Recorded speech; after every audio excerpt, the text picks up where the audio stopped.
Burbiškio dvare jau džiugina lankytojus. Ir nors šiemet dėl viruso 4 dienas turėjusi vykti 20-oji šventė neorganizuojama, tulpių augintojai sako, kad jau visą savaitę žmonės gėrisi keliais šimtais tulpių rūšių. Kaip ir kiekvienais metais laukiam lankytojų. Tulpės jau 80% žydi, virš 450. Nors karantinas koreguoja planus, tačiau tulpės po atvirų dangum traukia lankytojus iš visos Lietuvos. Žmonės juokauja, kad čia viruso tikrai nėra. Maždaug prieš 10 metų žmona turėjo apie 150 rūšių tulpių. Tai mes atvažiuojam čia žiūrėti, kaip čia vystosi ta tulpininkystė. Toliau, vat. Mes iš Kretingos. Na, mes kiekvienais metais čia važiuojam. Tam, kad pasižiūrėti, pasidomauti. Labai gražu, kažkaip visos tulpės vienu metu pražydo, žiūriu.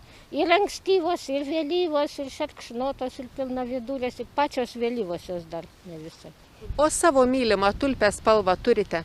Geltona, pati gražiausia, ir šerkšnota geltona, ir pilnavidurė geltona, ir tas su juodu viduriuku, apeldorn. Ir švelniai geltona, va, ten yra su spigliukai šerkšnota.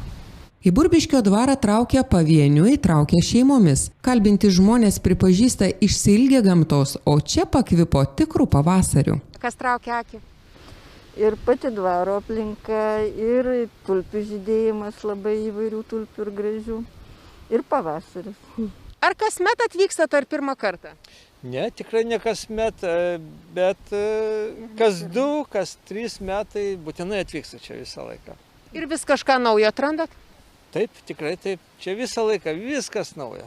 Super geri gaspadoriai šitam krašte. Kaip jūs jaučiatės čia? Nuostabiai. Gyvenime nesu mačius niekada tiek tulpių ir tokio grožio. Labai malonu, labai gražu. Tai kai tas karantinas iškankino, tai dabar yra atgaiva? Taip, tikra atgaiva, aš iš ligoninės tiesiog.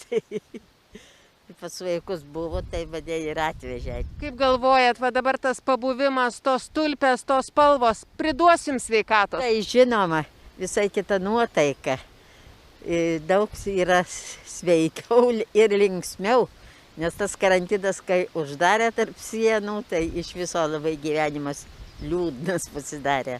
Pasidžiaugti Burbiškio dvaru ir jo aplinką, apžiūrėti išskirtinių tulpių kolekcijų gyventojai kviečiami visą gegužės mėnesį.